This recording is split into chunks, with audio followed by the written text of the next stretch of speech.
A conflict-free replicated data type, or CRDT, is a means of synchronizing a data structure across multiple machines in a network.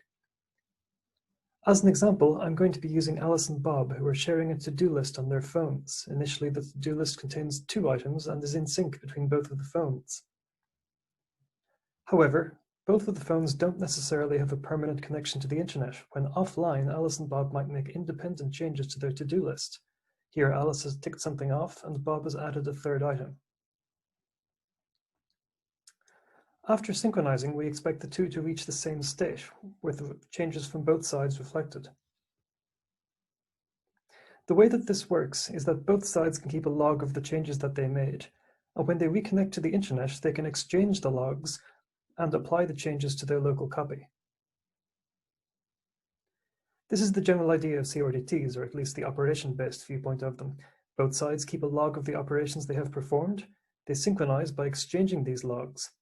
To ensure that they end up in the same final state, we need to know that operations performed by both replicas will commute, yielding the same final state no matter which order they are applied in, to ensure that Alice and Bob see the same result after synchronizing. There are many CRDTs that we could use to represent a to-do list. The example I'm going to talk about first is the OR set, or observed removed set. This keeps track of 2 sets of items, the things that have been added to the to-do list and the things that have been removed. Because an item may be added and removed several times, we keep a separate ID, which is different every time an item is added. That way, both of the sets need only ever grow. If an item is removed and re-added, that's counted as a new ID being added to the added set. An item is present if it's in the added set, but not in the removed set.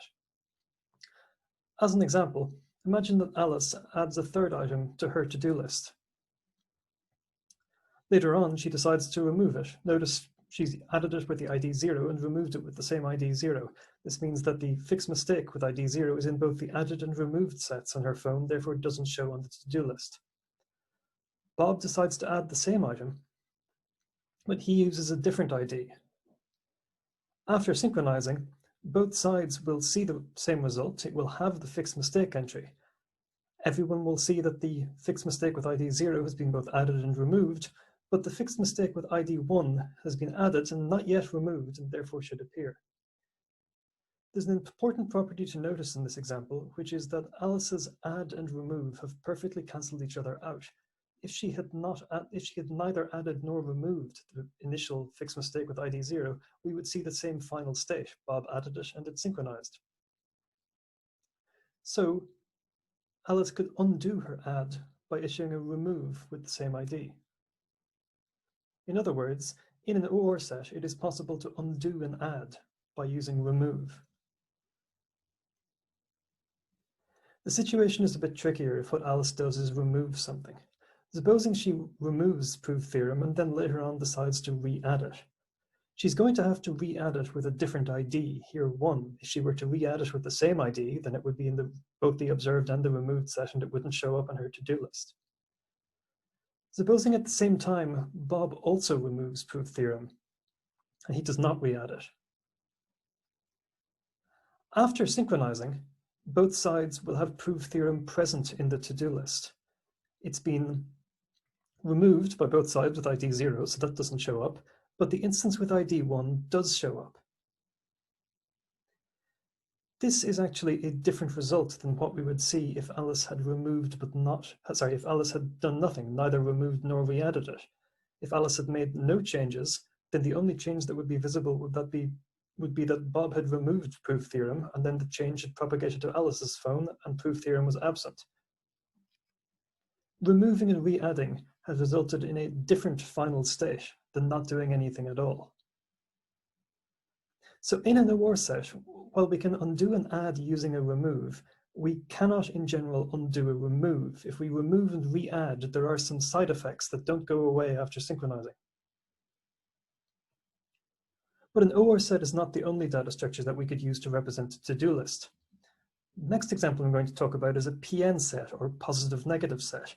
This is a different structure that also represents a set of items. Instead of maintaining 2 separate sets of added and removed, there's simply a counter for each item. To add something is to increment its counter, and to remove something is to decrement its counter, and an item shows up in the list if its counter is above 0. So this is clearly undoable. We can undo an add by a remove. We can undo a remove by an add, increment and decrement commute, and they undo each other perfectly. So we have none of the difficulties of undoing that we had in the previous slide. However, this data structure still has some disadvantages. It can get itself into very strange states. For instance, suppose Alice and Bob both independently remove an item and then they synchronize. We'll end up with that item having a count of -1. So with just 2 phones involved, that isn't so much of a problem. But supposing Carol joins the group and she adds prove theorem to her to-do list. Despite the fact that she's added it, after synchronizing with Alice and Bob, it will not appear because the counter will have gone from -1 to 0, and 0 means it still should not show up. In essence, this state means that the theorem is so proved that you would have to add prove theorem to the to-do list just for the to-do list to become empty. So there's a trade-off in choosing a CRDT. We could use an OR set. It's quite simple, but undo doesn't always work. We can undo an add, but we cannot in general undo a remove. We could use a PN set, where undo works perfectly fine, but we can force the CRDT into these strange negative states where something must be added to it for the list to become empty. Can we do better than this? Are there other CRDTs that have a better trade-off, that are perfectly undoable but don't have these weird negative states? Well, we've seen a few examples of undoable CRDTs. Counters are an obvious one. A slight variant of that is we could have a counter modulo n. We could have a counter with increment and decrement that counts up to 10, say, and then loops back around to 0. We could also have tuples of many counters. The PN set was essentially a tuple of counters, one for each possible element.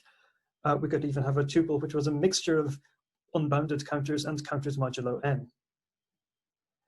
The result that I would like to present today is that this is in fact the complete list. There are no other undoable CRDTs. The proof of this is not very long.